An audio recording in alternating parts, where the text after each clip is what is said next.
নমস্কার বন্ধুরা, আমি প্রিয়াঙ্কা। আমার চ্যানেল রমা কিচেনে অনেক অনেক স্বাগত। আজকে করে পাঙ্কাশ মাছ দিয়ে আলু দিয়ে তোমার দম। তাই এখানে টমেটো, আদা, রসুন, পেঁয়াজ, ধনেপাতা, কাঁচা লঙ্কা আর আলু নিয়েছি। আর এখানে পাঙ্কাশ মাছ নিয়েছি। তোমরা কে কে পাঙ্কাশ মাছ খাও কমেন্ট করে জানাবে।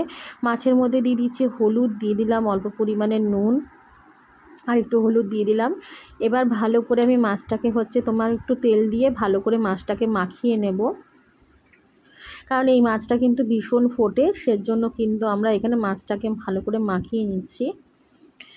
তাই এরকম করে রান্না করলে পাঙ্কাশ মাছ কিন্তু খেতে দারুণ লাগে। আমি দুদিন ধরে ভিডিও দিতে পারছিলাম না, কারণ আমার ছেলের খুব শরীর খারাপ, জ্বর এসছে। মিশন থেকে নিয়ে এসেছি ছেলেটাকে আমি, তা সেজন্য ভিডিও দিতে পারিনি আমি।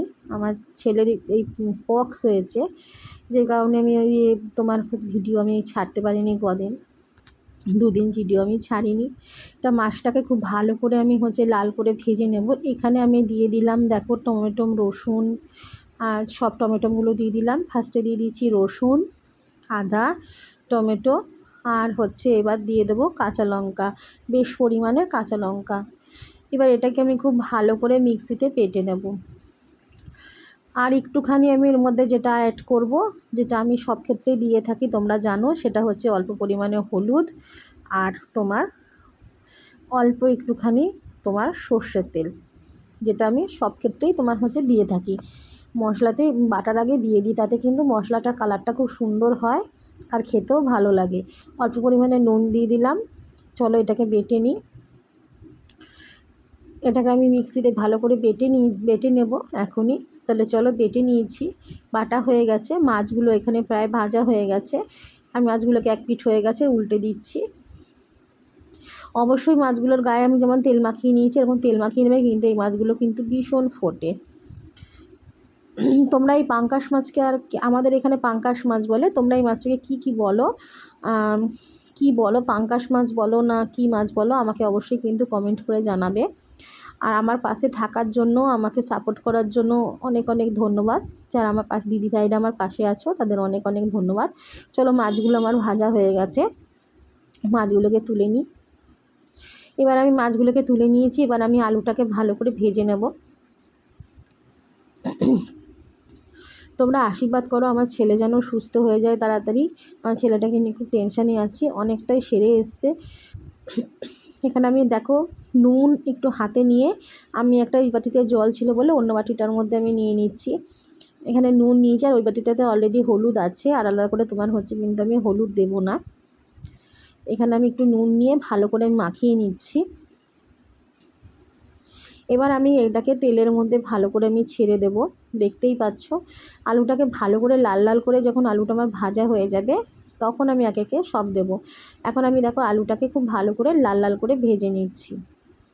আলুটা ভাজতে আমার যতটা সময় নেবে, আলুটা হাফ ভাজা হয়ে গেলে আলুটার মধ্যে দিয়ে দেবো পরিমাণ মতন পেঁয়াজ। একদম পুরো পোড়া পোড়া করে না ভেজে, হাফ যখন ভাজা হয়ে গেল, ওর মধ্যে দিয়ে দিলাম পাঙ্কাশ মাছ। দিয়ে দিলাম, এরকম করে করবে, দেখো খেতে কিন্তু ভালো লাগে।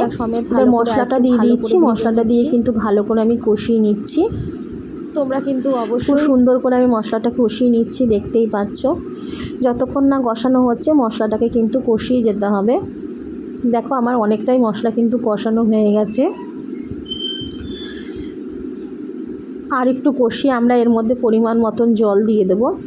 যখন মশলাটা তেল ছেড়ে ছেড়ে আসবে, তখন আমরা এর মধ্যে জল অ্যাড করে দেব। আলুর দম যেমন কষাই সেরকমই কিন্তু মশলাটা কষাবো। দেখো এখানে এবার আমি জল দিয়ে দিচ্ছি পরিমাণ মতন। এবার আমি এটাকে ঢাকা দিয়ে দেব। ঢাকা দিয়ে আমি এটাকে সেদ্ধ হতে দেব।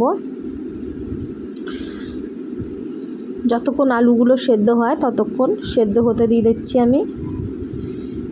তারপরে মাছগুলো অ্যাড করব। দেখো আমার সেদ্ধ হয়ে গেছে। আমি আলুগুলো এবার আমি তুলে নিচ্ছি, কারণ আলু সেদ্ধ না হলে কিন্তু আমি মাছগুলো দিতে পারবো না। আলু আমার সেদ্ধ হয়ে গেছে। এবার আমি মাছগুলোকে দিয়ে দেব এক এক করে। এইভাবে গা মাখা মাখা করে পাঙ্কাশ মাছের এরকম আলু দিয়ে দম খুব ভাল লাগে খেতে। আলুগুলো দেখতেই পাচ্ছ একদম সেদ্ধ হয়ে গেছে। মাছটাকে একটুখানি ফুটিয়ে আমি নামিয়ে নেব।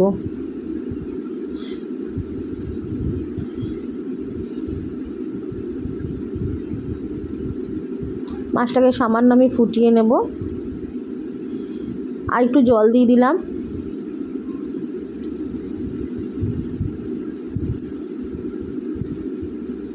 দেখো এই কালারটা যে এসছে, এটা পুরো টমেটোর কালার এসছে, এর মধ্যে কোনো কাশ্মীরি মির্চ বা কোনো কিছু কিন্তু আমি দিইনি। আর বিশ্বাস করো বন্ধুরা, পাঙ্কাশ মাছের এই আলু দিয়ে দম খেতে কিন্তু দারুণ হয়েছিল এই রেসিপিটা।